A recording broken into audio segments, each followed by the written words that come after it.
En la pantalla de la televisión, mi nuera Laura aparecía con una claridad que me helaba la sangre.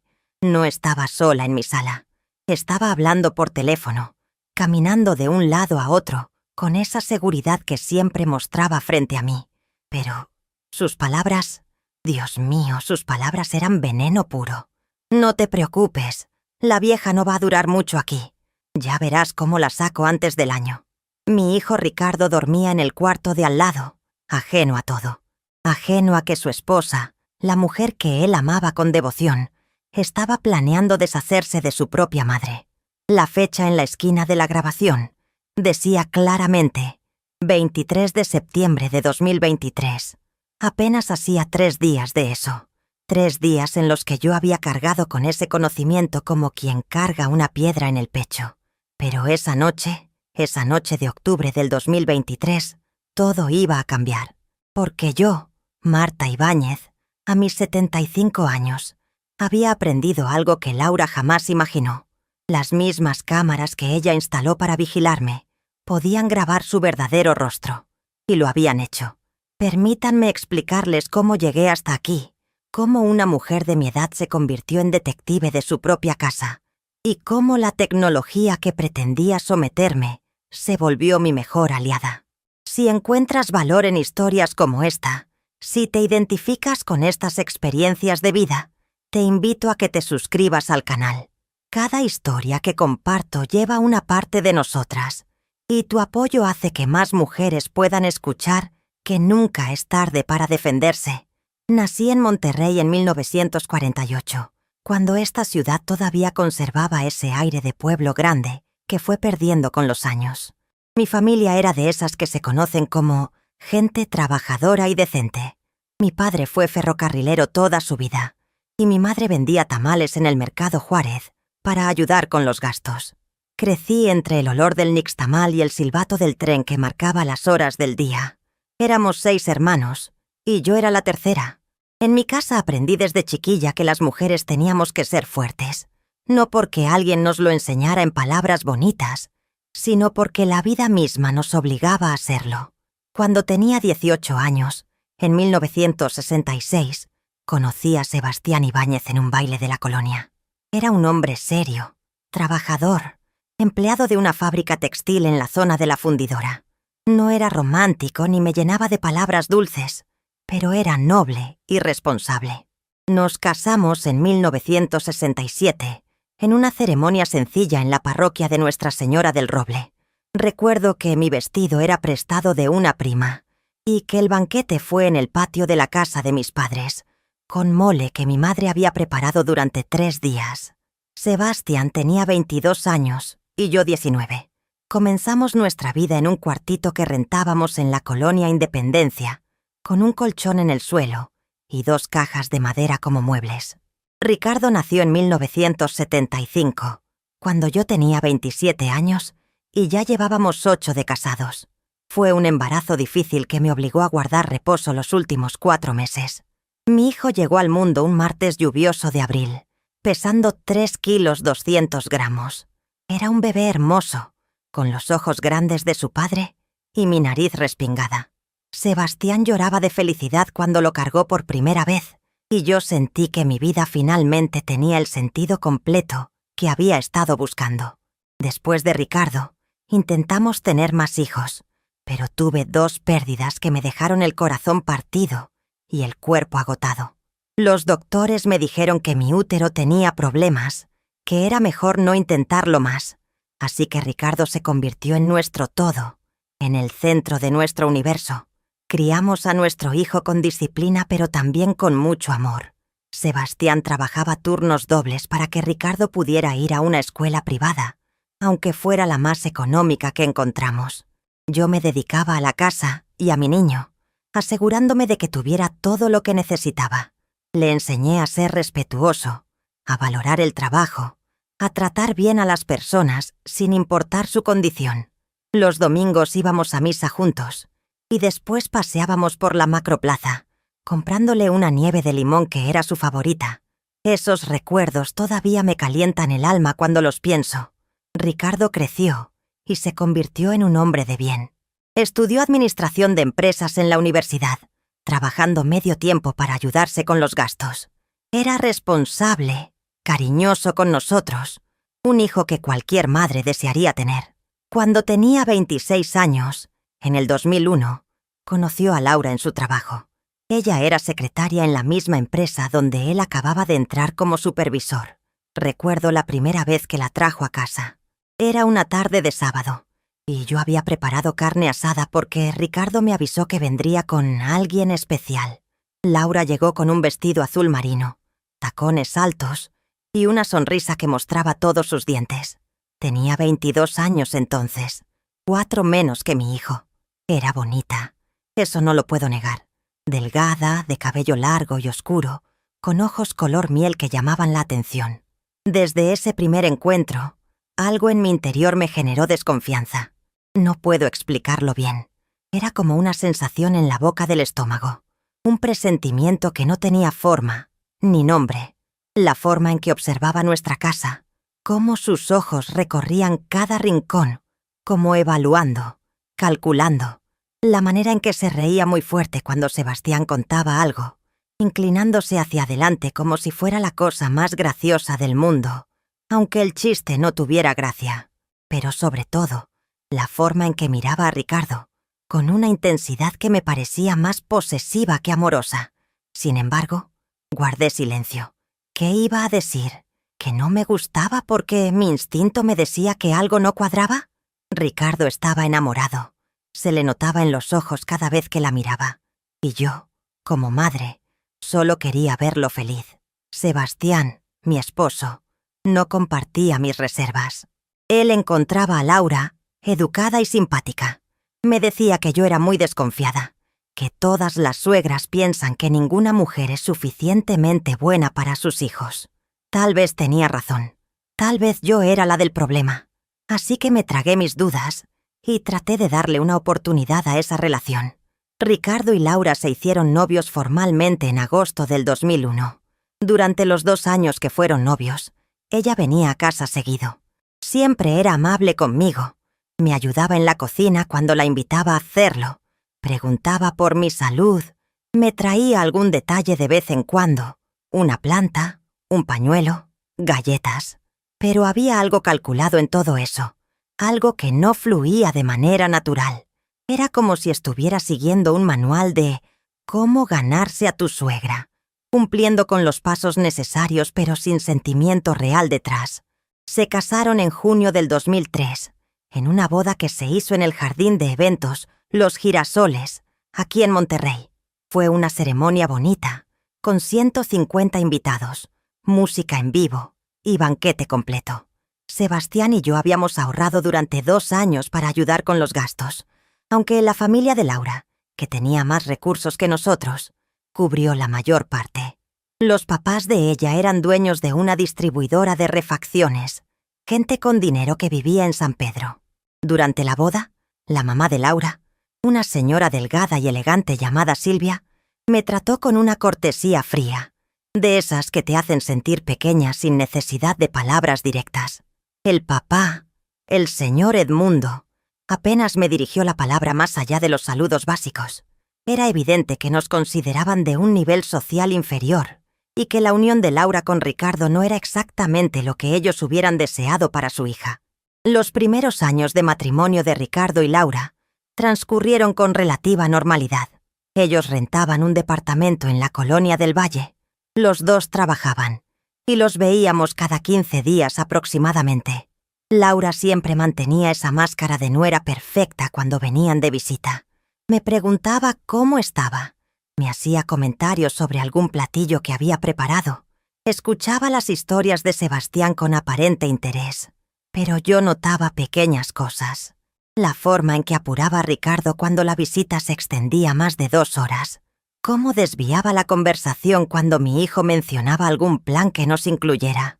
Las miradas de impaciencia que le lanzaba cuando él se ofrecía a ayudarme con algo en la casa. Eran detalles sutiles que tal vez otra persona no hubiera notado, pero yo sí, yo los notaba todos. En el 2011, cuando llevaban 8 años de casados, sucedió algo que cambió todo. Sebastián comenzó a sentirse mal, con cansancio constante y pérdida de peso. Después de varios estudios, los doctores nos dieron la noticia que ninguna esposa quiere escuchar. Cáncer de páncreas en etapa avanzada. El mundo se me vino encima ese día. Mi compañero de 44 años de vida, el padre de mi hijo, el hombre que había estado a mi lado en cada alegría y cada tristeza, estaba enfermo de gravedad. Los siguientes meses fueron una pesadilla de hospitales, quimioterapias, esperanzas que se levantaban y se derrumbaban. Sebastián luchó con una valentía que todavía me parte el corazón recordar. Ricardo estuvo presente todo el tiempo, visitándonos diario, ayudándonos con los gastos médicos que eran cada vez más altos. Laura venía con él, pero se quedaba en la sala, evitando entrar al cuarto donde Sebastián estaba. Decía que los hospitales le daban miedo, que le provocaban ansiedad. En ese momento no le di importancia. Estaba demasiado concentrada en mi esposo como para analizar el comportamiento de mi nuera. Sebastián falleció el 15 de marzo de 2012, un jueves por la madrugada. Tenía 67 años. Murió en casa, como él quería, con Ricardo y conmigo sosteniéndole las manos. Sus últimas palabras fueron para nuestro hijo. «Cuida a tu madre. Ella te cuidó toda la vida. Ahora te toca a ti». Ricardo lloraba como niño, prometiéndole que así lo haría. Yo me quedé seca de lágrimas, en un estado de shock que duraría semanas. El funeral fue simple, como Sebastián hubiera querido. Lo enterramos en el Panteón Jardín, y recuerdo que llovía ese día, como si el cielo también estuviera triste.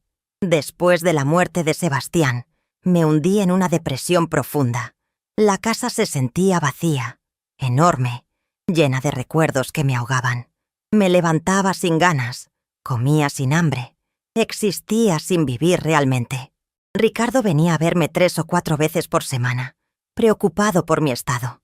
Me llevaba comida preparada, se sentaba conmigo aunque yo no hablara mucho, se aseguraba de que la casa estuviera en orden. Laura venía con él algunas veces, pero cada vez con menos frecuencia. Empezó a quedarse en el carro, luego a inventar excusas de por qué no podía acompañarlo. «Tengo dolor de cabeza. Me quedé trabajando hasta tarde. Tengo que hacer unas compras». Ricardo no parecía darle importancia, o tal vez no quería verlo. Pasó un año así, un año en el que yo sobreviví más que vivir, en el que me aferré a la rutina porque era lo único que me mantenía en pie. Iba al mercado los martes y viernes, como siempre había hecho con Sebastián. Limpiaba la casa aunque nadie la viera.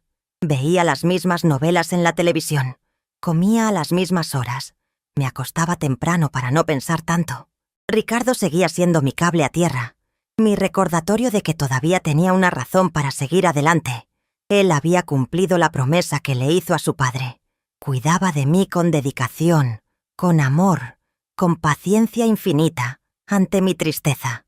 En el 2015, 3 años después de la muerte de Sebastián, Ricardo recibió una promoción importante en su trabajo. Lo nombraron gerente regional de la empresa, con un aumento de sueldo considerable. Fue entonces cuando él y Laura compraron una casa en la Colonia Country, una zona residencial bonita al norte de Monterrey.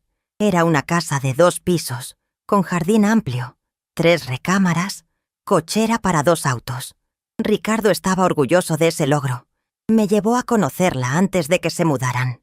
Recorrimos cada cuarto, y él me mostraba todo con emoción.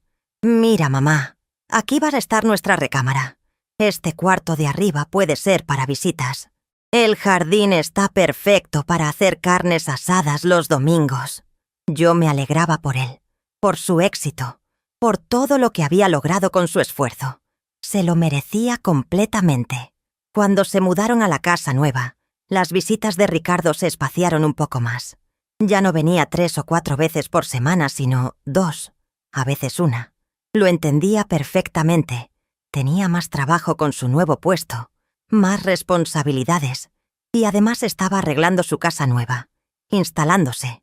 No me molestaba, aunque sí lo extrañaba. Hablábamos por teléfono casi diario, y eso me reconfortaba. Laura, por su parte, prácticamente había desaparecido de mi vida. Los pocos momentos que coincidíamos, Cuando venía con Ricardo algún domingo a comer, su actitud había cambiado sutilmente.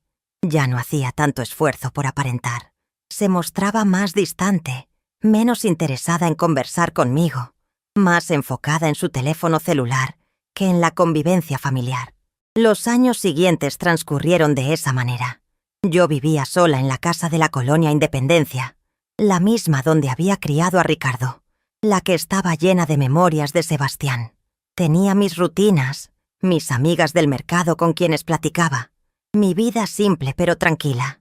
Ricardo seguía siendo atento. Me llamaba, me visitaba cuando podía. Se aseguraba de que no me faltara nada. Para el 2020, cuando llegó la pandemia, las cosas se complicaron para todos. Ricardo me hablaba diario preocupado, insistiendo en que no saliera para nada, que él me llevaba lo que necesitara. Y cumplió. Cada semana llegaba con el mandado completo, con medicinas, con todo lo necesario. Esos meses fueron duros para el mundo entero, pero yo los pasé con la tranquilidad de saber que mi hijo estaba pendiente de mí. Durante la pandemia, Laura consiguió que la dejaran trabajar desde casa permanentemente. Ricardo me contó que ella había convertido uno de los cuartos de la casa en oficina y que pasaba ahí la mayor parte del día, en videoconferencias y trabajando en su computadora. Para el 2022, cuando las cosas volvieron más o menos a la normalidad, Laura ya tenía 2 años trabajando desde casa y al parecer le había gustado tanto ese esquema que convenció a su empresa de que lo hiciera permanente. Esto significaba que ella prácticamente nunca salía de la casa. Estaba ahí todo el tiempo, controlando todo. Fue en septiembre del 2022 cuando las cosas empezaron a cambiar drásticamente para mí. Yo tenía entonces 74 años. Todavía me sentía bien de salud, ágil para mi edad, capaz de cuidarme sola sin problema. Una noche Ricardo llegó a visitarme con una cara seria que me preocupó de inmediato. Se sentó en la mesa de la cocina, donde habíamos tenido tantas conversaciones importantes a lo largo de los años, y me tomó las manos. «Mamá, Laura y yo hemos estado hablando, y queremos que te vengas a vivir con nosotros». Me quedé callada, procesando esas palabras. No era algo que yo hubiera pedido ni siquiera considerado. Me gustaba mi casa, mi independencia, mi espacio. «¿Por qué, hijo?», le pregunté, tratando de entender. «Porque ya no me gusta que estés aquí sola, mamá. Cada vez que suena el teléfono me da miedo que sea alguna emergencia, que te hayas caído o que te sientas mal y no haya nadie que te ayude. La casa de country tiene espacio de sobra y así yo estaría más tranquilo sabiendo que estás bien cuidada». Sus razones sonaban lógicas, llenas de amor filial, pero algo en mi interior se resistía. Sabía que Laura no podía estar de acuerdo con esto realmente, que tenía que ser idea únicamente de Ricardo. «¿Y Laura está de acuerdo?», pregunté directamente. Ricardo sonrió. «Fue ella quien lo sugirió primero, mamá. Me dijo que era lo correcto, que tú habías cuidado de mí toda mi vida y que ahora nos tocaba cuidarte a ti». Esas palabras me sonaron hermosas pero falsas, como un discurso bien ensayado. Sin embargo, miré a mi hijo. Vi la preocupación genuina en sus ojos, el cansancio de estar inquieto por mí, y mi corazón se ablandó. Si él quería que viviera con ellos, si eso le daba paz mental, ¿cómo iba a negarme? «Está bien, hijo. Si eso te hace feliz, acepto». Los siguientes 2 meses fueron de preparativos. Ricardo contrató una empresa de mudanzas para llevar mis cosas más importantes a su casa. Vendimos algunos muebles viejos, regalamos otros, empacamos mi ropa, mis fotografías, los objetos que tenían valor sentimental. La casa de la colonia Independencia la decidimos rentar, para tener un ingreso extra, y también para no deshacernos de ella completamente. Ricardo se encargó de todo, de encontrar inquilinos confiables, de hacer el contrato, de asegurarse de que todo quedara en orden. El 15 de noviembre del 2022 me mudé oficialmente a la casa de country. Recuerdo esa fecha perfectamente porque era el cumpleaños de Sebastián. Hubiera cumplido 77 años. Sentí que él me acompañaba en ese cambio, que de alguna manera me daba su aprobación. La casa era realmente bonita. El cuarto que me asignaron estaba en la planta baja. Tenía baño propio, un closet amplio y una ventana que daba al jardín. Ricardo había decorado todo con cariño. Cortinas nuevas en color beige, que sabía que me gustaban. Una cama cómoda con un colchón ortopédico. Un buró donde puse la fotografía de Sebastián y un rosario que me acompañaba desde hacía años. Laura me recibió con una sonrisa cuando llegué ese día. Me ayudó a acomodar algunas cosas en el closet. Me mostró dónde estaba todo en la casa. Parecía genuinamente contenta de tenerme ahí. Yo quería creerle. Los primeros días fueron de adaptación. Acostumbrarme a una casa nueva, a ruidos diferentes, a rutinas distintas. Ricardo se iba a trabajar temprano, alrededor de las 7 de la mañana, y regresaba entre 6 y 7 de la tarde. Laura estaba en casa todo el día por su trabajo remoto, pero permanecía encerrada en su oficina la mayor parte del tiempo. Yo establecí mis propias rutinas. Me levantaba a las 6, preparaba café, desayunaba algo ligero, arreglaba mi cuarto, veía televisión o leía un rato. Para la comida los primeros días Laura preparaba algo y me invitaba a comer con ella, pero esas comidas eran incómodas, llenas de silencios largos y conversaciones forzadas. Poco a poco empecé a prepararme mis propios alimentos. Era más cómodo así. Pasaron las primeras 2 semanas y todo parecía ir bien. Ricardo lucía más relajado al saber que yo estaba ahí, bajo el mismo techo que él. Me preguntaba a diario cómo me sentía, si necesitaba algo, si estaba cómoda. Yo le aseguraba que sí, que todo estaba bien, porque no quería preocuparlo. Pero la verdad es que ya comenzaba a sentir que la presencia de Laura se volvía más tensa. La forma en que me miraba cuando salía de mi cuarto, como si estuviera invadiendo su espacio. Los suspiros que dejaba escapar cuando me encontraba en la cocina. Las indirectas sobre lo importante que es respetar los espacios de cada quien en esta casa. Llegó diciembre, el mes de las posadas y la Navidad. Ricardo estaba emocionado de pasar las fiestas juntos. Era la primera vez en años que estaríamos bajo el mismo techo para esas fechas. Laura organizó una cena de Nochebuena en la casa. Invitó a sus papás y a un par de amigos cercanos. Yo ayudé en lo que pude. Hice tamales de puerco, mi especialidad. Preparé ponche de frutas. Colaboré en la decoración. Durante la cena, todos fueron amables conmigo, pero me sentí como una pieza más de la decoración, presente pero no realmente incluida en las conversaciones. Los papás de Laura me trataron con esa cortesía distante de siempre, preguntándome cosas básicas sobre mi salud, pero sin interés real en mi respuesta. Ricardo intentaba incluirme en las pláticas, pero era evidente que yo no encajaba en ese círculo social. Enero del 2023 llegó con el frío característico de Monterrey en invierno. Fue en la segunda semana de ese mes, cuando sucedió algo que me dejó helada. Era un martes por la tarde, alrededor de las 3. Yo estaba en la sala viendo una película antigua en el Canal de las Estrellas. De pronto, Laura salió de su oficina y se acercó con su laptop en las manos. «Doña Marta, necesito hablar con usted sobre algo importante», me dijo con un tono serio. Me preocupé de inmediato pensando que tal vez le había pasado algo a Ricardo. «¿Qué sucede, mija?» «Ricardo y yo hemos estado pensando en su seguridad», comenzó a explicar, sentándose en el sillón frente a mí. «Esta casa es grande y usted está aquí sola durante el día mientras yo trabajo en la oficina. Nos preocupa que pueda caerse o que se sienta mal y no nos demos cuenta.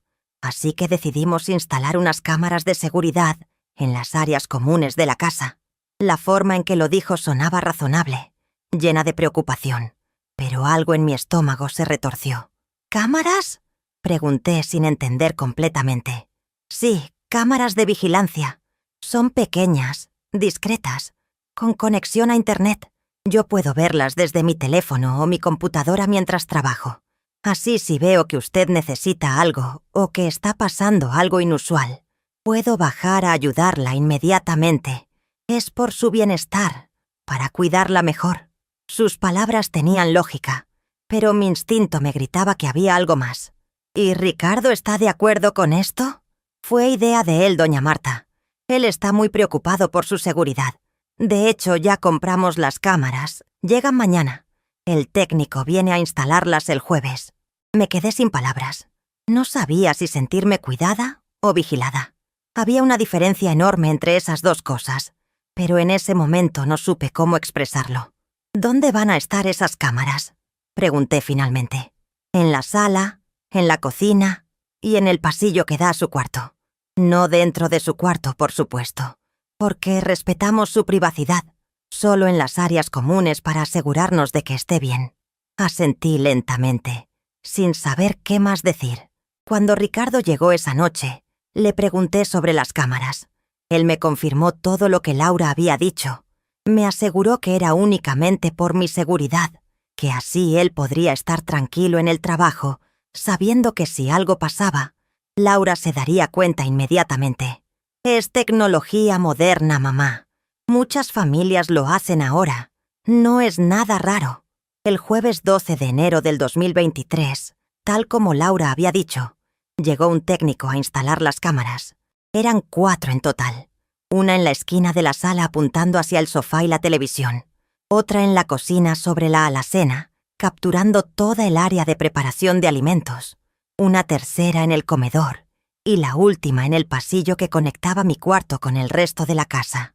El técnico, un muchacho joven que no tendría más de 25 años, trabajó durante 2 horas instalando todo. Laura supervisaba cada paso, dándole indicaciones específicas sobre los ángulos y la cobertura. Yo los observaba desde lejos, sintiéndome cada vez más incómoda con toda esa situación. Cuando terminó, el técnico le explicó a Laura cómo funcionaba todo a través de una aplicación en el celular. Podía ver las cámaras en tiempo real, revisar grabaciones anteriores, incluso recibir notificaciones cuando detectaran movimiento. La tecnología había convertido mi nueva casa en una especie de acuario donde yo era el pez observado constantemente. Los primeros días con las cámaras fueron extraños. Me sentía cohibida en mi propia presencia, consciente de que cada movimiento que hacía estaba siendo grabado. Si me sentaba en la sala a ver televisión, sabía que había una cámara apuntándome. Si preparaba algo en la cocina, ahí estaba otra cámara capturando cada movimiento. Cuando caminaba por el pasillo hacia mi cuarto, la cuarta cámara me seguía con su ojo mecánico. Intenté hablar con Ricardo sobre cómo me hacía sentir todo esto, pero él minimizó mis preocupaciones. Mamá, son solo cámaras. Ni siquiera te das cuenta de que están ahí después de un tiempo. Es por tu bien, para cuidarte. Tal vez tenía razón. Tal vez yo estaba siendo exagerada. Pasó febrero, llegó marzo. Me había acostumbrado a las cámaras, o al menos eso me decía a mí misma. Había aprendido a ignorarlas, a hacer mi vida como si no existieran. Pero Laura había cambiado. Su comportamiento conmigo se volvió más directo, menos disimulado. Las indirectas se convirtieron en comentarios abiertos. Doña Marta dejó el sartén sucio en la estufa. El control remoto va en su lugar, no en el sofá. ¿Puede procurar no hacer ruido tan temprano? La despierta cuando hace su café a las 6 de la mañana. Eran cosas pequeñas, pero constantes. Un goteo diario de quejas que me hacían sentir como una invasora en esa casa. Una tarde de finales de marzo, yo estaba en la sala doblando ropa limpia que había lavado esa mañana. Era alrededor de las 4 de la tarde. Laura salió de su oficina para ir a la cocina por agua. Pasó junto a mí sin decir nada, pero alcancé a escucharla hablar por teléfono con alguien. No le puse atención inicialmente, hasta que escuché mi nombre. Sí, aquí está la señora en la sala. No me preguntó nada sobre eso. Ay, amiga, ya sabes cómo son las señoras grandes. Todo lo quieren saber. Se rió. Fue una risa que me dolió en el pecho. Fingí no haber escuchado nada. Seguí doblando mi ropa mientras mi corazón se aceleraba. Esa noche casi no dormí, dándole vueltas a esas palabras, a ese tono despectivo con el que se había referido a mí. Abril trajo consigo más tensión.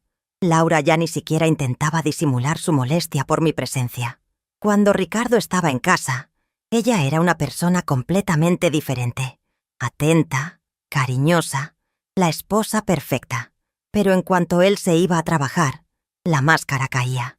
Sus palabras se volvían cortantes, sus miradas llenas de desprecio. Un día me dijo que sería mejor si yo pasara más tiempo en mi cuarto, que la casa era de ellos y que necesitaban su espacio. Otro día comentó que tal vez debería buscar un asilo donde estaría con gente de mi edad y mejor cuidada. Cada frase era una puñalada pequeña pero constante. Traté de hablar con Ricardo sobre todo esto, pero cada vez que sacaba el tema, él lo minimizaba. «Mamá, Laura está estresada con el trabajo. Tal vez entendiste mal lo que te dijo. A veces tú también eres difícil, mamá. Hay que ser honestos». Sus palabras me dolían porque sentía que estaba eligiendo creerle a ella sobre mí. Pero también lo entendía. Laura era su esposa, la mujer con la que compartía su vida diaria, su cama, sus sueños. Yo era su madre, sí, pero también era la mujer mayor que había llegado a alterar la dinámica de su matrimonio. Comencé a guardar silencio, a tragarme las quejas, a soportar en soledad lo que estaba viviendo. Mayo llegó con días más cálidos. Yo pasaba cada vez más tiempo encerrada en mi cuarto, evitando encontrarme con Laura. Salía solo para lo necesario. Prepararme algo de comer, lavar mi ropa, sentarme un rato en el jardín cuando sabía que ella estaba muy ocupada en su oficina. Me sentía prisionera en una casa que se suponía era mi nuevo hogar. Ricardo notaba mi aislamiento, pero lo atribuía a otras cosas. «¿Te sientes bien, mamá? Te veo muy callada últimamente». «Estoy bien, hijo, solo cansada». Era más fácil mentir que explicar una verdad que él no quería escuchar. Un día de mediados de mayo, específicamente el martes 16, sucedió algo que marcaría el inicio del cambio. Eran aproximadamente las 11 de la mañana. Yo había salido de mi cuarto para ir a la cocina por un vaso de agua. Laura estaba en la sala hablando por teléfono, pensando que yo no la escucharía desde la cocina. Pero la acústica de esa casa era particular, y sus palabras llegaron a mis oídos con claridad perfecta. «No te imaginas lo desesperante que es tenerla aquí todo el tiempo, Mónica. Es como tener un fantasma que se la pasa vigilando todo lo que hago. Ricardo no entiende por qué él se va a trabajar y se desentiende, pero yo tengo que lidiar con ella todos los días». Sentí que el piso se movía bajo mis pies. Me quedé inmóvil junto al refrigerador, el vaso de agua olvidado en mi mano. Ya sé que fue idea de Ricardo traerla, pero yo nunca estuve de acuerdo. Solo lo acepté porque si me oponía iba a parecer la mala del cuento. Pero te juro que no voy a aguantar esto mucho tiempo más. Algo tengo que hacer para que se vaya. Esas últimas palabras se clavaron en mi pecho como cuchillos. Regresé a mi cuarto con pasos silenciosos. Cerré la puerta y me senté en la cama temblando. Así que todo había sido mentira. Laura nunca había estado de acuerdo con que yo viviera ahí. El cuento de que había sido idea de ella era falso, una actuación para quedar bien con Ricardo. Y ahora estaba planeando hacer algo para sacarme de la casa. El resto de ese día lo pasé en un estado de shock, procesando esa información, sintiéndome traicionada y vulnerable. Esa noche, cuando Ricardo llegó del trabajo, lo observé interactuar con Laura. La forma en que ella se le acercaba, le sonreía, le preguntaba sobre su día, le servía su cena. Todo era actuado, todo era falso. Y él no veía nada. Estaba completamente cegado por el amor y la confianza que le tenía. Me di cuenta en ese momento de que no podía confiar en nadie más que en mí misma. Si le decía a Ricardo lo que había escuchado, Laura lo negaría y yo quedaría como la suegra chismosa y problemática. No tenía evidencias, solo mi palabra contra la de ella. Y en esa ecuación, yo sabía que perdería. Los días siguientes, comencé a prestar más atención a todo.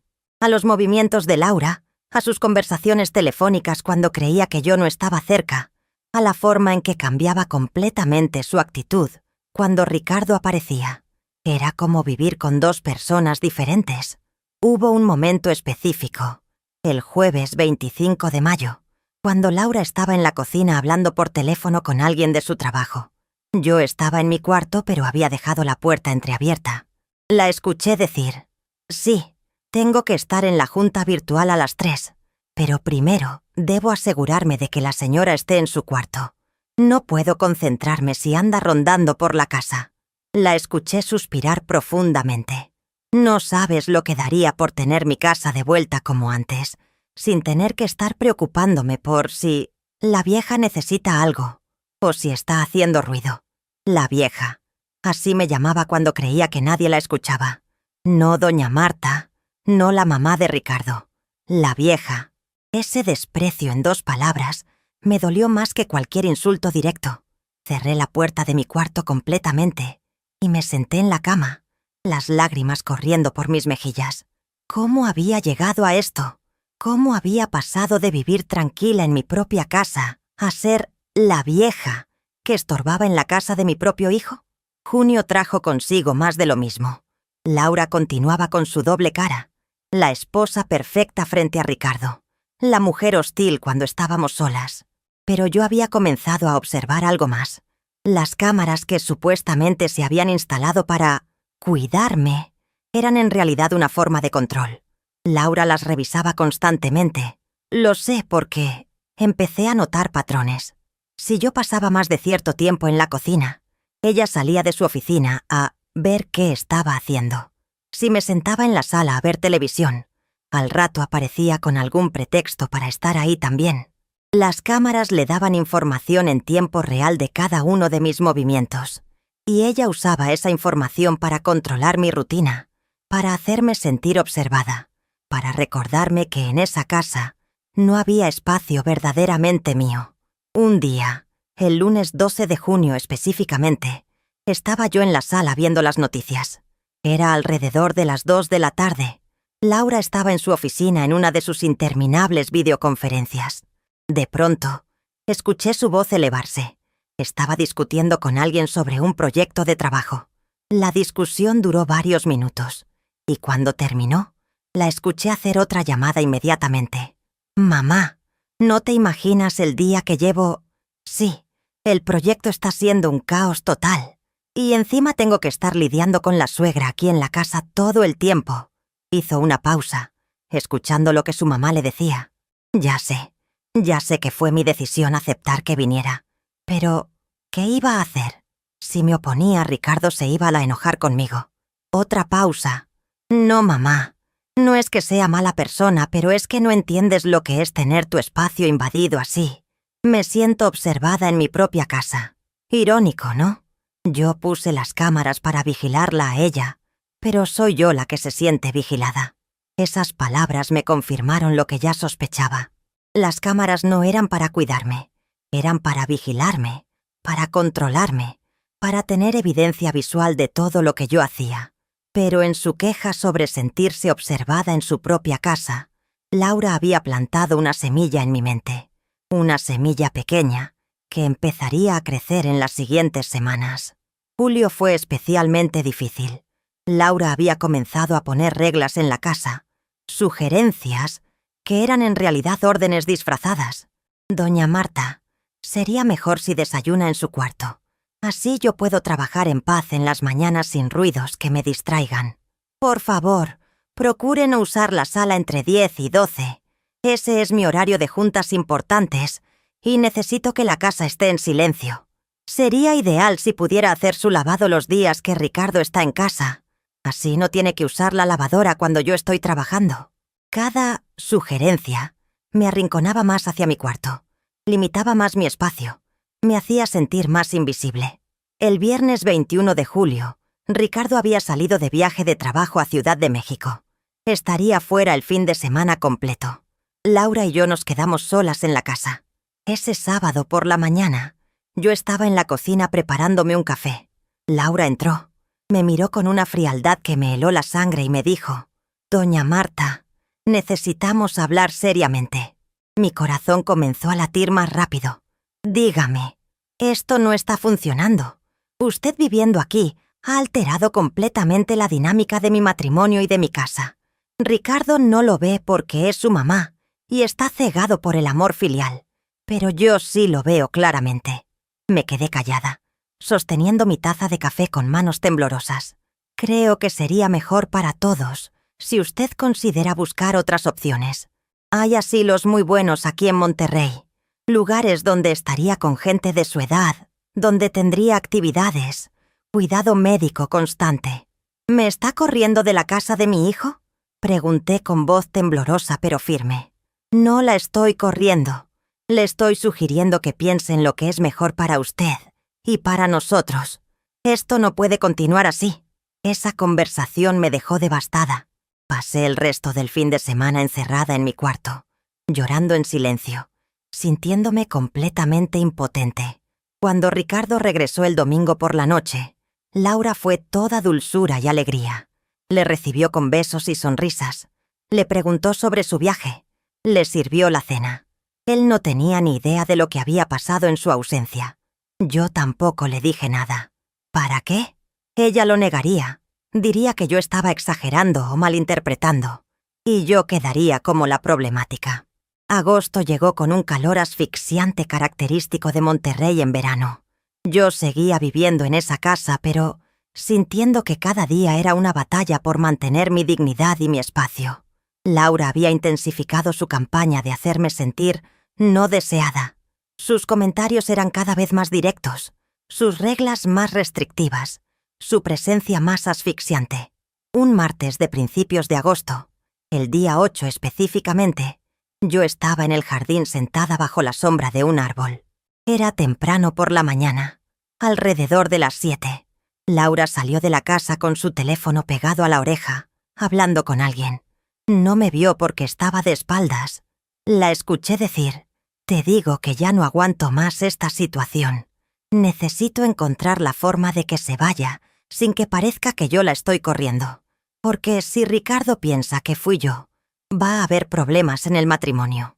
La persona del otro lado debió preguntarle algo porque Laura respondió: «No, no puedo simplemente decirle a Ricardo que quiero que su mamá se vaya.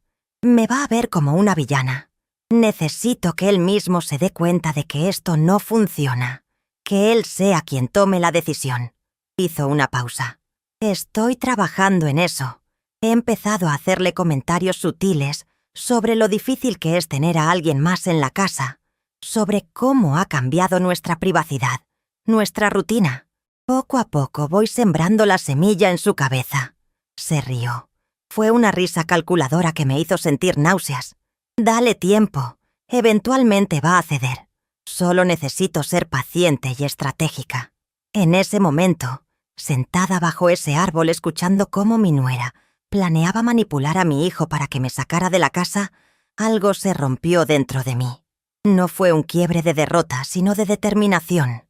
Me cansé de ser la víctima pasiva de esta situación. Me cansé de llorar en silencio, de tragarme las humillaciones, de vivir con miedo a ser desechada como un mueble viejo. Tenía 74 años, sí, pero no estaba muerta, no estaba acabada. Y definitivamente no iba a dejarme vencer por una mujer que jugaba sucio a mis espaldas.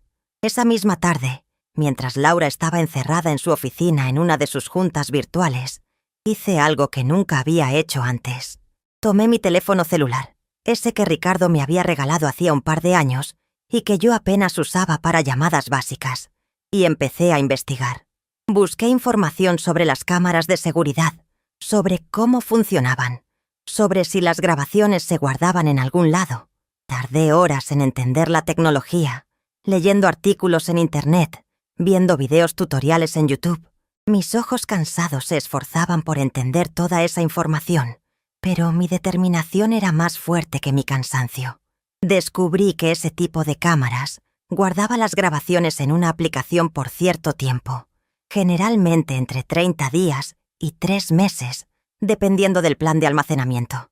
También descubrí que si uno tenía acceso a la aplicación, podía descargar esas grabaciones a un teléfono o una computadora. El problema era que yo no tenía acceso a la aplicación de Laura. Esa aplicación estaba en su teléfono, protegida con contraseña, completamente fuera de mi alcance. Pero entonces se me ocurrió algo.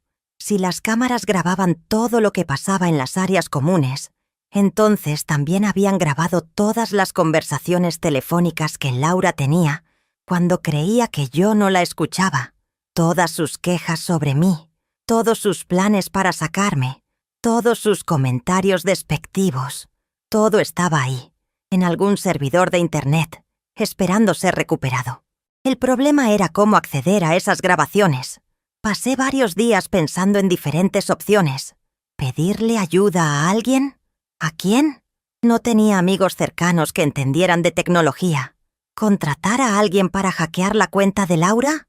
Eso era ilegal. Y además yo no sabría ni cómo empezar con algo así. ¿Decirle a Ricardo y pedirle que revisara las grabaciones? Él le preguntaría a Laura. Ella borraría todo. Y yo quedaría peor que antes. Fue entonces, en una de esas noches de insomnio que se habían vuelto tan comunes para mí, cuando recordé algo.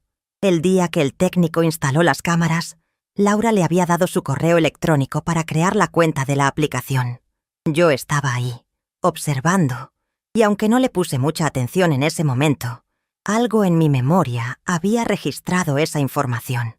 El correo de Laura era algo así como laura.dominguez.country, seguido de algún proveedor común. ¿Gmail? ¿Hotmail? No lo recordaba con certeza. Durante los siguientes días, cuando Laura salía de la casa para hacer alguna diligencia, intenté diferentes combinaciones. Buscaba en su oficina, entre sus papeles, cualquier cosa que me diera pistas sobre sus contraseñas. No encontré nada útil. Ella era cuidadosa. No dejaba información sensible a la vista. Pero no me rendí. Seguí observando, esperando una oportunidad. Esa oportunidad llegó el sábado 26 de agosto. Ricardo había salido temprano a jugar fútbol con unos amigos, una actividad que hacía los sábados cada 15 días.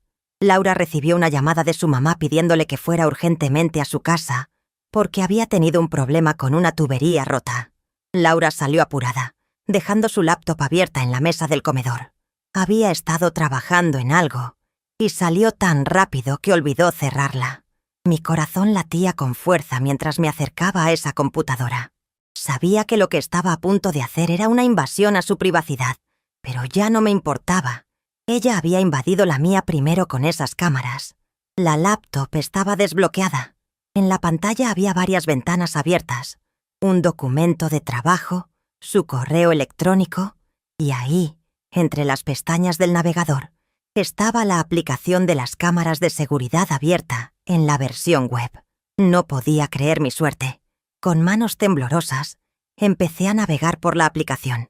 Había una sección que decía «Grabaciones» con un calendario. Cliqué en diferentes fechas, buscando los días en que yo había escuchado las conversaciones más comprometedoras de Laura. Encontré la del 16 de mayo, cuando la escuché hablar con su amiga Mónica sobre que no aguantaba tenerme en la casa.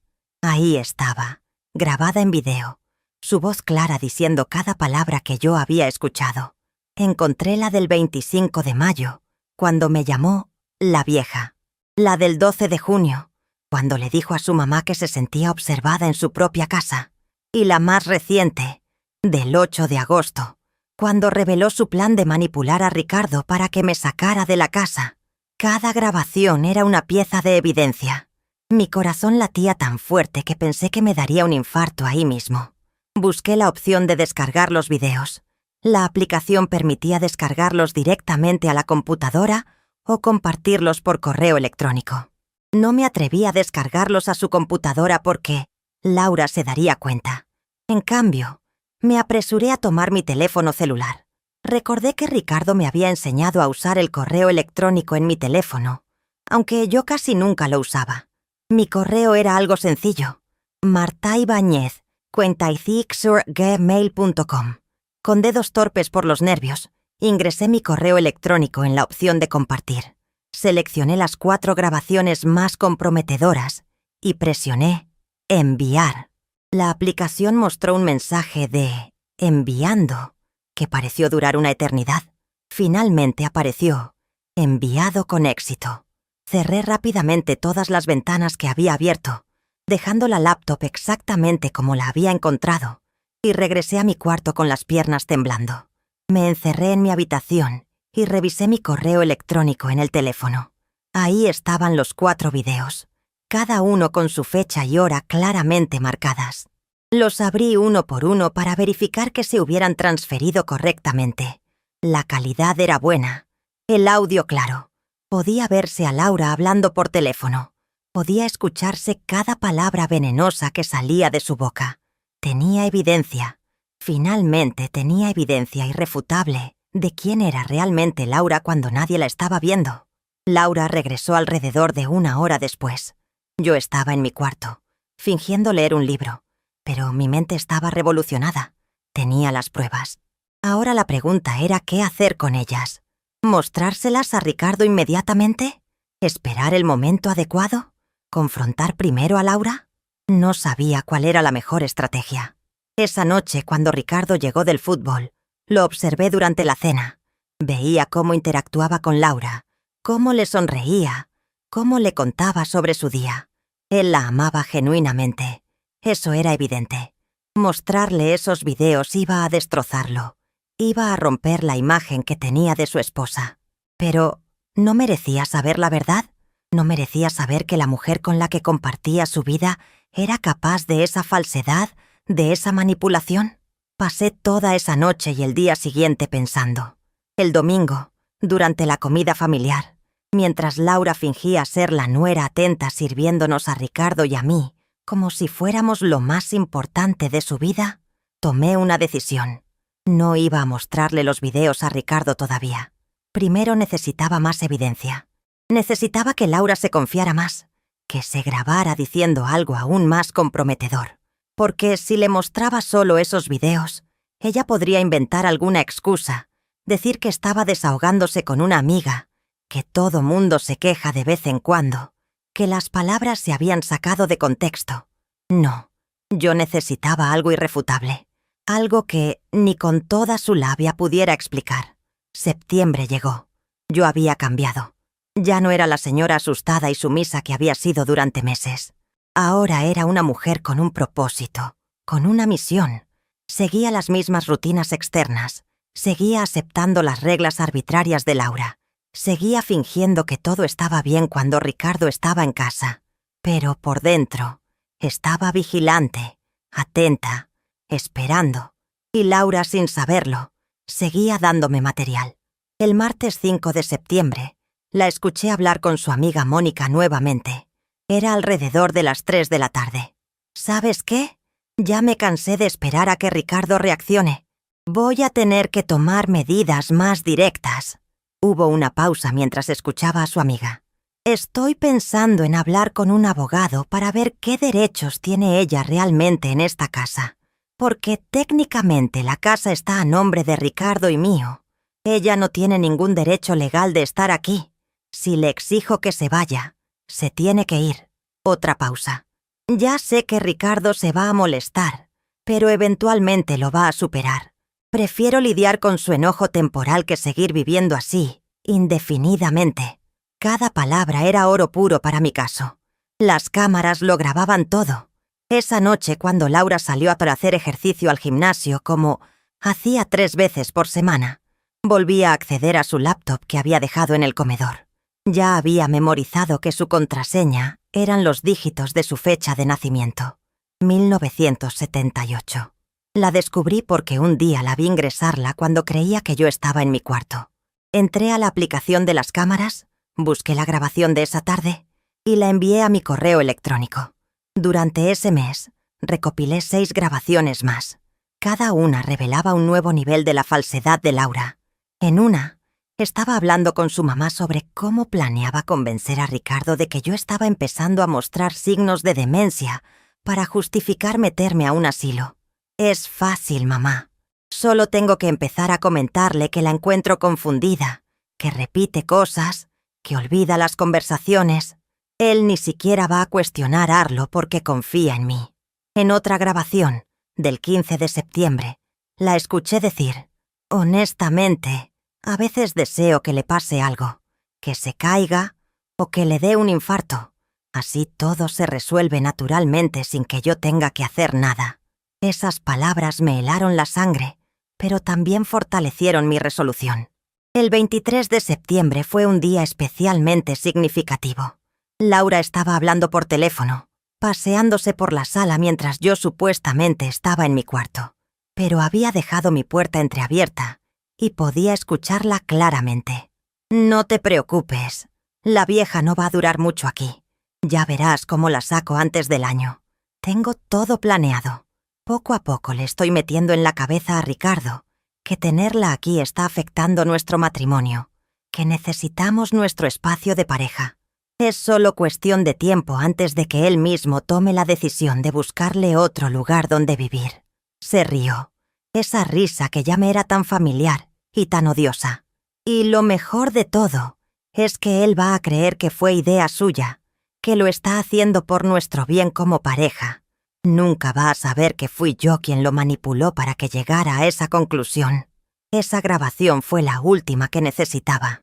Tenía suficiente evidencia para mostrar claramente quién era Laura realmente, cuál había sido su plan desde el principio, cómo había estado manipulando a mi hijo. Ese día, el 23 de septiembre de 2023, mientras guardaba esa última grabación en mi teléfono, supe que había llegado el momento de actuar. Pero antes de confrontar a nadie, necesitaba asegurar toda la evidencia. Esa misma tarde, le llamé a mi sobrina Claudia, hija de mi hermana menor. Claudia tenía 40 años y trabajaba en sistemas en una empresa de tecnología. Era de las pocas personas de mi familia con quien mantenía contacto regular. Le pedí que viniera a visitarme, que necesitaba ayuda con algo urgente relacionado con mi teléfono. Ella llegó 2 días después, el viernes 29 de septiembre. Ricardo estaba en el trabajo, Laura en su oficina encerrada en juntas. Le conté todo a Claudia. Le mostré los videos. Su cara de horror al escuchar las palabras de Laura fue un reflejo de lo que yo había sentido durante meses. «Tía, esto es gravísimo. Tío Ricardo tiene que saber», me dijo indignada. «Lo vas a ver, mija. Pero primero necesito tu ayuda para asegurar que estos videos no se puedan perder». Claudia, eficiente como siempre, hizo varias copias de todos los videos. Los subió a una cuenta de Google Drive que creamos específicamente para eso.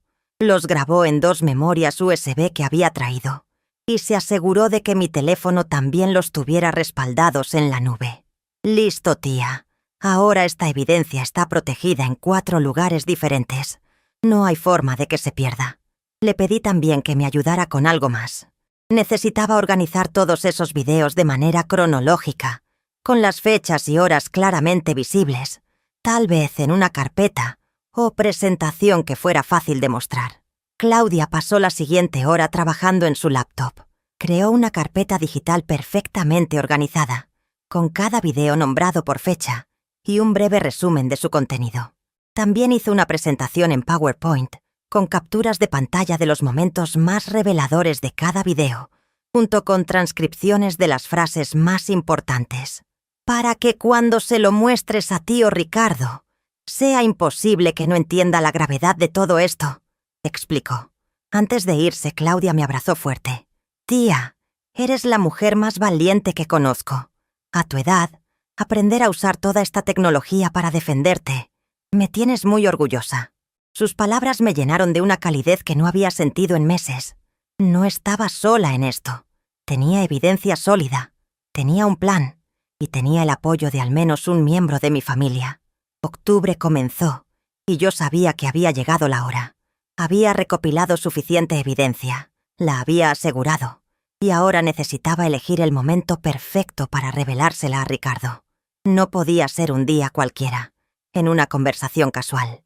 Esto requería tiempo, privacidad, y que Ricardo estuviera en un estado mental adecuado para procesar información tan devastadora sobre su esposa.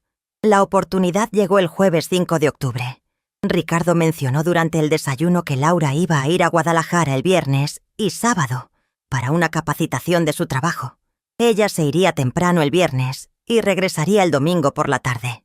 Eso nos daría tiempo suficiente para hablar sin interrupciones, sin que Laura estuviera ahí para manipular la situación.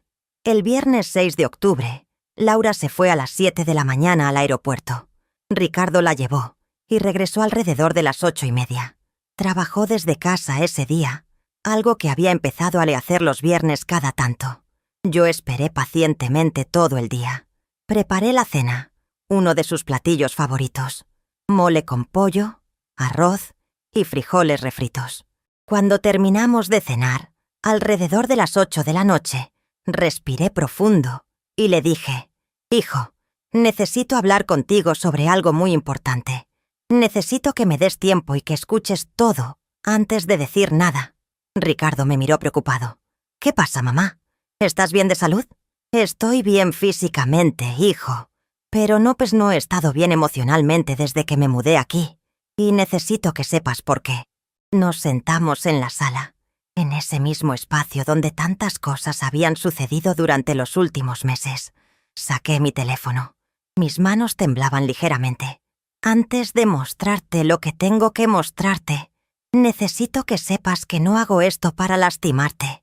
Lo hago porque te amo, porque eres mi hijo y porque mereces saber la verdad sobre lo que ha estado pasando en tu propia casa. Le mostré el primer video. Era el del 16 de mayo, donde Laura decía que era desesperante tenerme ahí, que nunca había estado de acuerdo con que yo me mudara. Ricardo frunció el ceño mientras escuchaba, su rostro mostrando confusión. «Mamá, esto... no entiendo. ¿De dónde sacaste esto?» «De las mismas cámaras que Laura instaló supuestamente para cuidarme», respondí. «Las cámaras han grabado muchas conversaciones que ella ha tenido cuando creía que nadie la escuchaba. Por favor, déjame mostrarte el resto antes de que hables». Le mostré el segundo video, luego el tercero, el cuarto. Con cada video, veía cómo el rostro de Ricardo cambiaba. La confusión se convertía en incredulidad, luego en dolor, finalmente en una mezcla de rabia y tristeza que me partía el corazón. Cuando llegamos al video del 23 de septiembre, donde Laura decía que me iba a sacar antes del año y que estaba manipulando a Ricardo para que él tomara esa decisión, mi hijo dejó escapar un gemido de dolor que sonó como si le hubieran clavado un cuchillo. «No, no puede ser», susurró, sus manos cubriendo su rostro. «Tiene que haber alguna explicación. Tal vez estaba bromeando. Tal vez...» «Hijo», lo interrumpí con firmeza pero cariño. «No estaba bromeando. Y hay más. Hay 9 videos en total. 9 evidencias diferentes de sus verdaderos sentimientos sobre mí, sobre ti, sobre este matrimonio». Le mostré el resto. El video donde planeaba decirle que yo mostraba signos de demencia. El video donde decía que deseaba que me pasara algo para que el problema se resolviera solo. Cada uno era un golpe más devastador. Cuando terminamos de ver todos los videos, eran casi las 10 de la noche. Ricardo estaba hundido en el sofá, sus ojos rojos, su expresión completamente destrozada. «¿Cuánto tiempo has sabido todo esto, mamá?» «El primer video lo conseguí el 26 de agosto. Desde entonces he estado recopilando evidencia. ¿Y por qué no me dijiste antes?» Su voz sonaba dolida, casi acusatoria. «Porque sabía que si te mostraba solo 1 o 2 conversaciones, ella encontraría la forma de explicarlas, de hacerse la víctima, de manipularte. Necesitaba evidencia suficiente para que no quedara duda de quién es realmente Laura». Ricardo se levantó del sofá y comenzó a caminar de un lado a otro de la sala. «9 años, mamá. Llevo 9 años casado con ella. ¿Cómo es posible que nunca me haya dado cuenta de esto? Porque ella es muy buena actriz, hijo. Y porque tú la amas y confías en ella. Nadie quiere creer que la persona que ama es capaz de tanta falsedad». Se pasó las manos por el cabello, un gesto de frustración que había heredado de su padre. «Me dijo que era su idea que te vinieras a vivir con nosotros. Me convenció de que era lo correcto, de que ella quería cuidarte tanto como yo. Todo fue mentira, hijo. Ella nunca estuvo de acuerdo. Solo aceptó porque rechazarlo la hubiera hecho quedar mal contigo». La noche fue larga. Ricardo pasó por diferentes etapas. Negación inicial, rabia, tristeza profunda, confusión total. En algún momento, alrededor de la medianoche, me preguntó: «¿Qué quieres que haga con esto, mamá? ¿Quieres que la confronte? ¿Quieres que me divorcie de ella?» «Lo que yo quiero no importa, Ricardo. Esto es tu vida, tu matrimonio, tu decisión. Yo solo quería que supieras la verdad. Lo que hagas con esa verdad depende completamente de ti». Esa noche casi ninguno de los dos durmió. Yo lo escuchaba caminar por la casa, entrar y salir de diferentes cuartos, probablemente pensando, procesando, tratando de entender cómo su vida había dado un vuelco tan brutal. El sábado amaneció gris y nublado. como si el clima reflejara el estado emocional de la casa. Ricardo se levantó temprano. Lo encontré en la cocina a las 7 de la mañana, preparando café, con cara de no haber dormido nada. «Buenos días, hijo». Lo saludé con suavidad. «Buenos días, mamá». Su voz sonaba opaca, derrotada. Desayunamos en silencio. Después, Ricardo me dijo que necesitaba salir a caminar, a pensar con claridad. Se fue y regresó 3 horas después.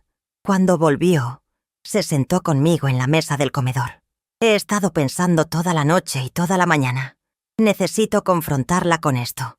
Necesito escuchar qué tiene que decir. Necesito darle la oportunidad de explicarse, aunque no sé qué explicación podría justificar lo que he escuchado». Asentí. «Es lo correcto, hijo. Ella merece saber que has descubierto la verdad. ¿Cómo quieres que maneje esto? ¿Quieres estar presente cuando la confronte?» «Sí», respondí sin dudar. «Quiero estar ahí. Quiero que ella sepa que no fui yo quien te mostró los videos por despecho o por ser chismosa, sino porque tenía evidencia real de sus acciones». Ricardo asintió. «Laura regresa mañana domingo como a las 5 de la tarde. La voy a confrontar cuando llegue. Voy a pedirle que se siente en la sala. Voy a mostrarle los videos. Y voy a escuchar qué tiene que decir». «¿Y después?», pregunté. «Después, honestamente, mamá, no lo sé. No sé si podré perdonar esto. No sé si quiero seguir casado con alguien capaz de tanta mentira y manipulación. Pero primero necesito escuchar su versión». El resto del sábado y todo el domingo fueron una agonía de espera. Ricardo estaba tenso, nervioso, ensayando mentalmente cómo iba a confrontar a Laura. Yo estaba igual de nerviosa. Había esperado tanto por este momento, y ahora que estaba cerca, sentía miedo. Miedo de cómo reaccionaría Laura. Miedo de lo que esto significaría para el futuro de la familia. Miedo incluso por mi propio bienestar. El domingo 8 de octubre del 2023, a las 5:15 de la tarde, escuchamos el carro de Laura entrando a la cochera. Mi corazón empezó a latir con tanta fuerza que pensé que se saldría de mi pecho. Ricardo estaba sentado en la sala, con mi teléfono en la mano donde tenía todos los videos listos. Yo estaba sentada en el sillón individual, mis manos entrelazadas sobre mi regazo, tratando de verme más calmada de lo que realmente estaba. Laura entró a la casa con su maleta pequeña, sonriendo. «Hola, amor. Extrañé tanto estar en casa», le dijo a Ricardo, acercándose para darle un beso. Ricardo se apartó ligeramente. Laura notó el gesto y frunció el ceño. Luego me vio a mí en el sillón. «Doña Marta», me saludó con esa cortesía falsa que ya conocía también. No respondí, solo la miré fijamente. «Laura, necesito que te sientes», dijo Ricardo con voz seria. «Tenemos que hablar sobre algo muy importante». La expresión de Laura cambió a preocupación. «¿Qué pasó? ¿Está todo bien?» «Siéntate, por favor», insistió Ricardo. Laura se sentó en el sofá, dejando su maleta a un lado, sus ojos yendo de Ricardo a mí, tratando de descifrar qué estaba pasando. Ricardo tomó un respiro profundo. «He descubierto algunas cosas durante este fin de semana. Cosas sobre ti, sobre cómo realmente te sientes con respecto a mi mamá viviendo aquí, sobre planes que has tenido». Laura se puso pálida. «¿De qué estás hablando?». Su voz sonaba temblorosa. Ella sabía que algo malo se venía. «Estoy hablando de esto». Ricardo presionó play en el primer video. La voz de Laura llenó la sala, clara e inconfundible. «No te imaginas lo desesperante que es tenerla aquí todo el tiempo, Mónica. Es como tener un fantasma que se la pasa vigilando todo lo que hago». Laura se quedó congelada, sus ojos enormes mirando el teléfono en las manos de Ricardo. Eso es... ¿De dónde sacaste eso?» «De las cámaras que tú instalaste», respondió Ricardo con voz dura. «Las mismas cámaras que supuestamente eran para cuidar a mi mamá. Resulta que grabaron mucho más de lo que esperabas». Ricardo empezó a mostrarle video tras video. Con cada uno, Laura parecía encogerse más en el sofá. Su rostro pasaba por diferentes expresiones: shock, miedo, intentos de fabricar alguna excusa. Cuando Ricardo llegó al video donde ella decía que me iba a sacar antes del año y que lo estaba manipulando para que él tomara esa decisión, Laura empezó a llorar. «Ricardo, yo puedo explicar todo esto». «¿Explicar qué exactamente?», la interrumpió él con voz llena de rabia contenida. «¿Explicar cómo me mentiste cuando dijiste que era tu idea que mi mamá se viniera a vivir aquí? ¿Explicar cómo has estado planeando sacarla de la casa desde el primer día? ¿Explicar cómo has estado intentando manipularme para que yo tome decisiones basadas en información falsa que tú me estabas dando?» Yo estaba frustrada, Ricardo. A veces todo el mundo se desahoga con sus amigos. Intentó justificarse Laura entre sollozos. ¿Desahogarte? Ricardo se levantó del sofá, su voz elevándose. ¿Llamar a mi madre la vieja? ¿Decir que deseas que le pase algo para que el problema se resuelva solo? ¿Planear decirme que tiene demencia cuando no es cierto? ¿A eso le llamas desahogarte? Laura intentó acercarse a él, pero Ricardo se alejó. «No me toques.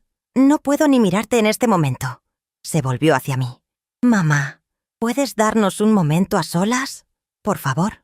Me levanté del sillón con dignidad.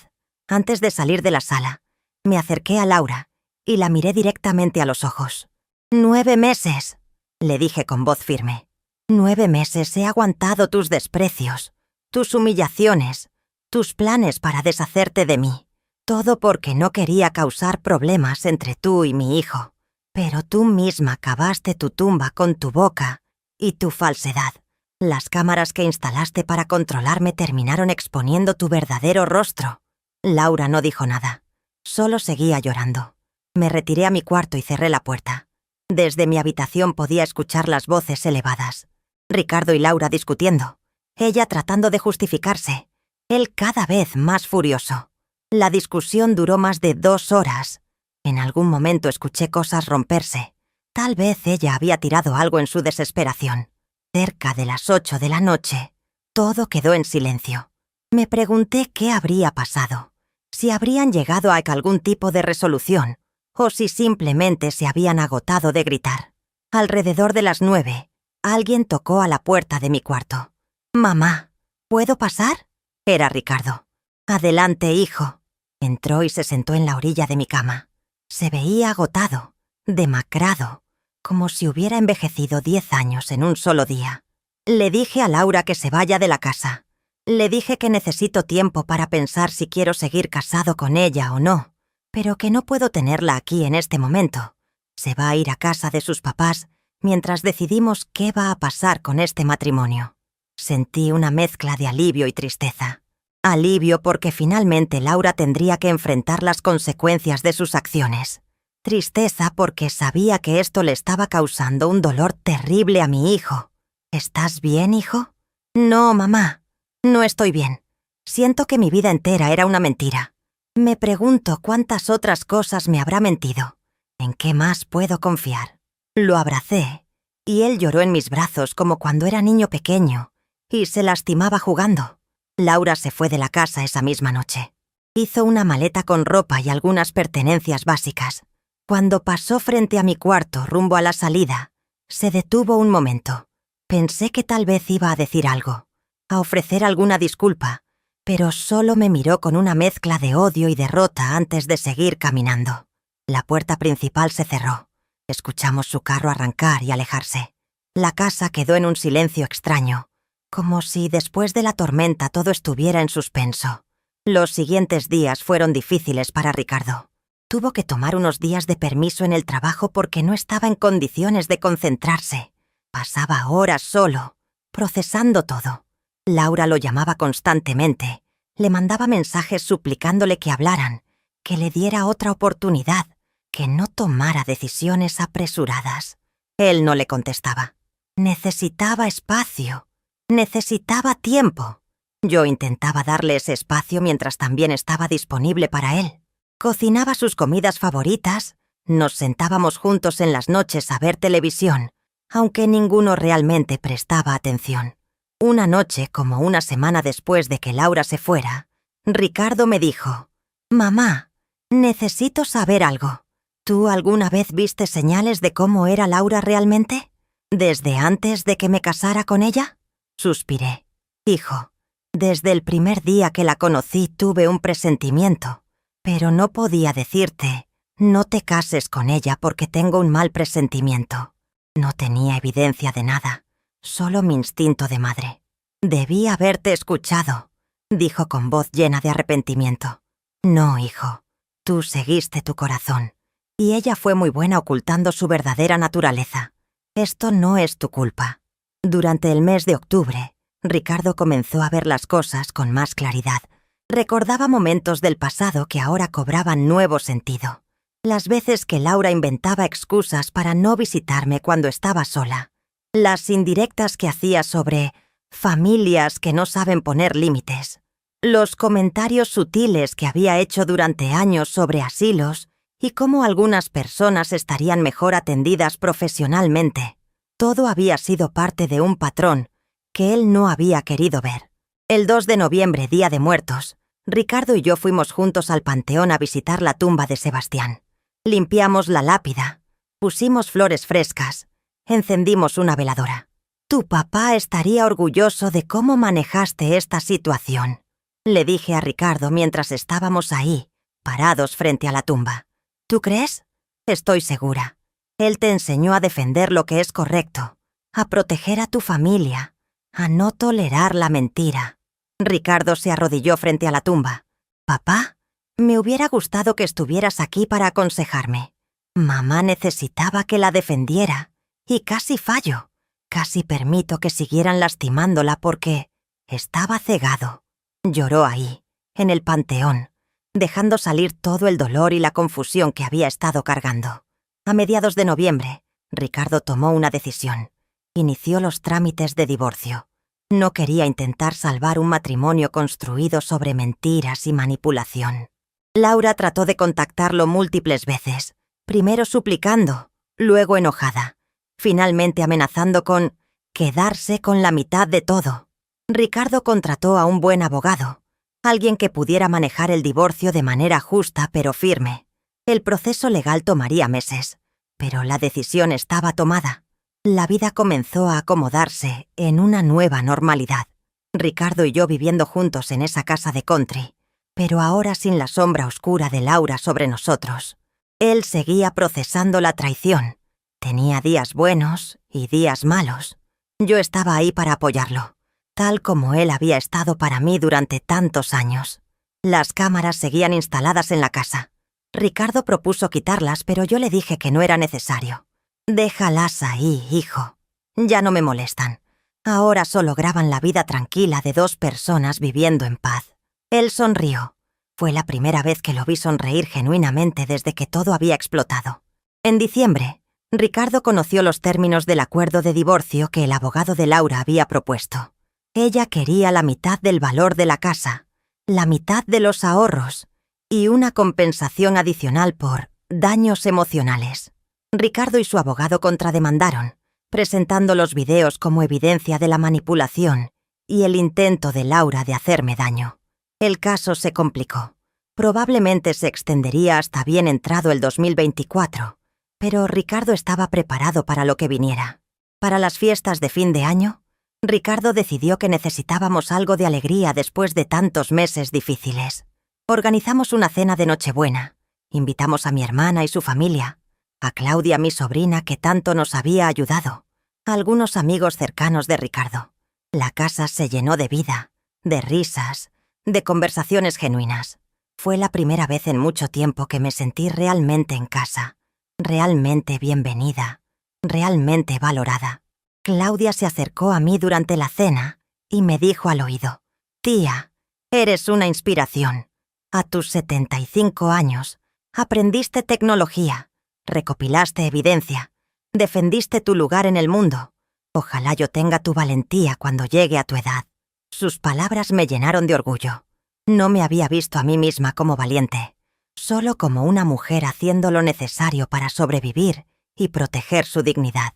El año 2024 comenzó con esperanza. El divorcio seguía su curso legal, pero Ricardo estaba emocionalmente mejor. Había comenzado terapia para procesar todo lo sucedido, y eso le estaba ayudando enormemente. Yo también había empezado a participar en un grupo de señoras en la iglesia cercana, un círculo de oración y convivencia que me dio un nuevo sentido de comunidad y pertenencia. Ya no era la suegra que vive con ellos. Era simplemente Marta, una mujer con su propia historia, sus propias fortalezas, su propio valor. En febrero del 2024, el juez falló sobre algunos aspectos preliminares del divorcio. Determinó que Laura no tenía derecho a compensación por daños emocionales, dado que la evidencia mostraba que ella había sido la causante del daño en la relación. También estableció que la división de bienes sería equitativa, pero no necesariamente mitad y mitad, dado el corto tiempo que el matrimonio realmente funcionó, antes de la separación. Laura apeló, por supuesto, pero su abogado le aconsejó que era mejor llegar a un acuerdo amistoso que seguir peleando en corte. Para marzo, Laura finalmente aceptó un acuerdo. Recibiría el 40% del valor de la casa, que Ricardo tendría que pagarle en un plazo de 2 años. Se quedaría con su carro y sus pertenencias personales. No habría pensión alimenticia dado que ella trabajaba y tenía ingresos propios. El divorcio sería definitivo en cuanto se firmaran los papeles. El 15 de marzo del 2024, exactamente 12 años después de la muerte de Sebastián, Ricardo firmó los documentos de divorcio. «Es como cerrar un ciclo, mamá», me dijo esa noche. «Papá murió en marzo, y mi matrimonio con Laura también termina en marzo. Tal vez es momento de que los martes de marzo sean días de nuevos comienzos, en lugar de finales». Los meses siguientes trajeron sanación gradual. Ricardo empezó a salir de nuevo con amigos. Retomó hobbies que había abandonado durante su matrimonio. Comenzó a lucir más como el hijo que yo conocía y menos como el hombre destrozado que había sido después del descubrimiento. Yo también florecí. Transformé el jardín de la casa en un espacio hermoso, lleno de plantas y flores. Empecé a dar clases de cocina tradicional a señoras más jóvenes en el grupo de la iglesia. Encontré propósito y alegría en cosas simples que Laura me había robado durante esos 9 meses difíciles. Un día de julio, Ricardo llegó a casa con noticias. Había conocido a alguien, una mujer llamada Patricia, divorciada también, con 2 hijos ya adultos, que trabajaba como doctora en un hospital de Monterrey. «Es muy diferente a Laura, mamá», me dijo con una sonrisa tímida. «Es genuina. Dice lo que piensa. No tiene agenda oculta. Y antes de que las cosas se pongan serias entre nosotros, me gustaría que la conocieras. Que me digas honestamente qué piensas de ella. Esta vez sí voy a escuchar tu instinto». Me conmovió su humildad, su disposición a aprender de los errores del pasado. Conocí a Patricia un domingo de agosto. Vino a comer a la casa.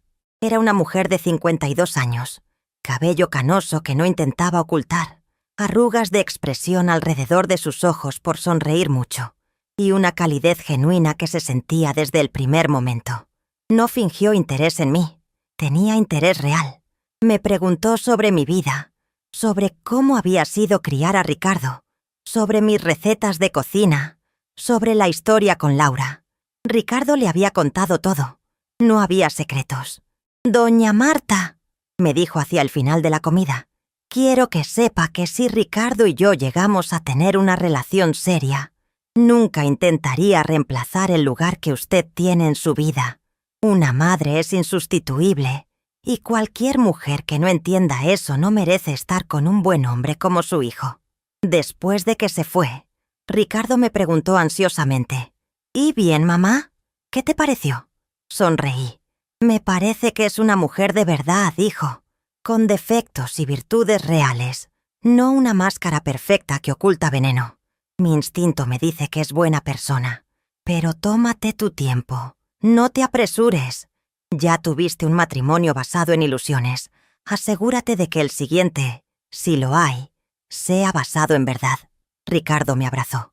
«Gracias, mamá, por todo, por aguantar tanto, por ser tan valiente, por nunca darte por vencida». Hoy es octubre del 2024. Han pasado casi exactamente 2 años desde que me mudé a esta casa de country. 2 años que han sido un viaje increíble de dolor, descubrimiento, valentía y, finalmente, sanación. Ricardo está bien.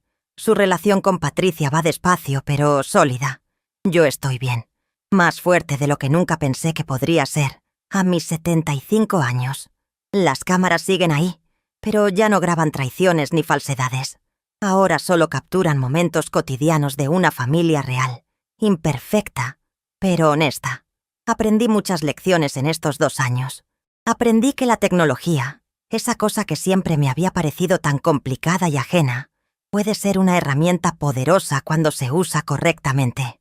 Las mismas cámaras que Laura instaló para controlarme se convirtieron en el instrumento de su propia exposición. Aprendí que nunca es tarde para defenderse, que la edad no es excusa para aceptar el maltrato o la humillación. Aprendí que la paciencia y la estrategia son más efectivas que la confrontación impulsiva. Aprendí que confiar en el instinto es válido, pero que la evidencia es necesaria.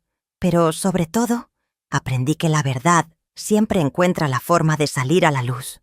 Puede tardar días, semanas, meses, pero eventualmente, la falsedad no puede sostenerse indefinidamente. Laura pensó que era más inteligente que todos, que su actuación era perfecta, que podría manipular a Ricardo para siempre. Pero subestimó 2 cosas: la determinación de una madre protegiendo su lugar y su dignidad, y el poder de la evidencia irrefutable. Si hay algo que quisiera compartir con otras mujeres, especialmente con las de mi edad que piensan que ya no tienen voz o poder, es esto: nunca permitan que nadie las haga sentir invisibles o desechables. No importa cuántos años tengan, no importa si entienden o no de tecnología moderna, no importa si se sienten vulnerables o asustadas. Siempre hay una forma de defenderse. Siempre hay una manera de hacer valer su dignidad. La tecnología que instaló Laura para vigilarme terminó siendo su perdición. Las mismas herramientas que ella pensó que le darían control sobre mí fueron las que expusieron su verdadero rostro ante mi hijo. Hay una ironía hermosa en eso, una especie de justicia poética. Ella cavó su propia tumba con su boca y su arrogancia, y las cámaras simplemente documentaron cada palada. Hoy camino por esta casa sin miedo, sin sentirme observada o juzgada. Las cámaras siguen ahí, pero ya no tienen el mismo significado. Son solo aparatos electrónicos en las paredes, testigos silenciosos de una vida que finalmente encontró paz. Ricardo está sanando. Yo estoy sanando. Y juntos estamos construyendo algo nuevo sobre las ruinas de lo que Laura intentó destruir. A mis 75 años, aprendí a usar tecnología que nunca pensé entender. Aprendí a navegar aplicaciones, a descargar archivos, a enviar videos por correo electrónico. Pero más importante que eso, aprendí que nunca es tarde para ser valiente. Nunca es tarde para defenderse. Nunca es tarde para reclamar tu lugar en el mundo. Laura creyó que por ser joven y moderna, tenía ventajas sobre mí. Descubrió que la experiencia, la paciencia y la determinación de una mujer que ha vivido 75 años son más poderosas que cualquier tecnología. Si me preguntan si me arrepiento de algo, diría que mi único arrepentimiento es no haber actuado antes. Pero también entiendo que necesitaba tiempo para recopilar evidencia suficiente, para estar segura, para proteger a mi hijo de una confrontación que no tuviera base sólida. Todo sucedió en el tiempo que tenía que suceder. Mi mensaje para ustedes, mujeres que me escuchan, es simple. Nunca acepten el maltrato. Nunca permitan que las hagan sentir menos de lo que valen. Nunca crean que por ser mayores o por no entender la tecnología moderna, están indefensas. Siempre hay una manera. Siempre hay una forma de hacer valer su verdad. Y si esa forma implica aprender algo nuevo, usar herramientas que no conocen, pedir ayuda a quien pueda guiarlas, háganlo. Nunca es tarde para aprender. Nunca es tarde para defenderse. Nunca es tarde para vivir con dignidad. Las cámaras que Laura instaló para vigilarme terminaron grabando su verdadero rostro. Y ese rostro, lleno de falsedad y manipulación, fue exactamente lo que mi hijo necesitaba ver para abrir los ojos y tomar las decisiones correctas. La tecnología fue nuestra aliada, no nuestra enemiga. Solo tuvimos que aprender a usarla correctamente. Hoy vivo en paz, en la casa de mi hijo, pero esta vez realmente bienvenida, realmente valorada, realmente en casa. Las heridas que Laura dejó están sanando, tanto en mí como en Ricardo. El futuro se ve más brillante de lo que se veía hace 2 años. Y todo porque una mujer de 75 años decidió que no se iba a dejar vencer, que iba a usar las mismas armas que usaban contra ella, que iba a demostrar que la edad no significa debilidad. Así que si están pasando por algo similar, si sienten que alguien está abusando de ustedes, manipulándolas, haciéndolas sentir invisibles, recuerden mi historia. Recuerden que las herramientas que otros usan para controlarnos pueden convertirse en las herramientas de nuestra liberación. Recuerden que la verdad siempre prevalece, solo necesita tiempo y evidencia para manifestarse. Recuerden que nunca es demasiado tarde para defender su dignidad y su lugar en el mundo. Esta es mi historia. La historia de cómo mi nuera instaló cámaras para vigilarme y cómo yo usé esas mismas cámaras para grabar su verdadero rostro ante mi hijo. La historia de cómo la tecnología moderna se convirtió en mi mejor aliada. La historia de cómo una mujer de 75 años aprendió, luchó y finalmente triunfó. Si esta historia les sirvió de algo, si encontraron inspiración o consuelo en ella, me alegraría saber que compartieron su experiencia. A veces, el simple hecho de saber que no estamos solas en nuestras luchas hace toda la diferencia. Si les gustó esta historia y quieren apoyar para que más relatos como este lleguen a quienes los necesitan, pueden darle like, suscribirse al canal y comentar de qué país nos están viendo. Cada comentario, cada like, cada suscripción ayuda a que estas historias lleguen a más mujeres que tal vez necesitan escuchar que no están solas, que nunca es tarde, que siempre hay esperanza, que Dios las bendiga a todas. Y recuerden, nunca es tarde para defenderse, nunca es tarde para aprender algo nuevo, y nunca es tarde para vivir con la dignidad que todas merecemos. Hasta la próxima historia, mis queridas. Cuídense mucho.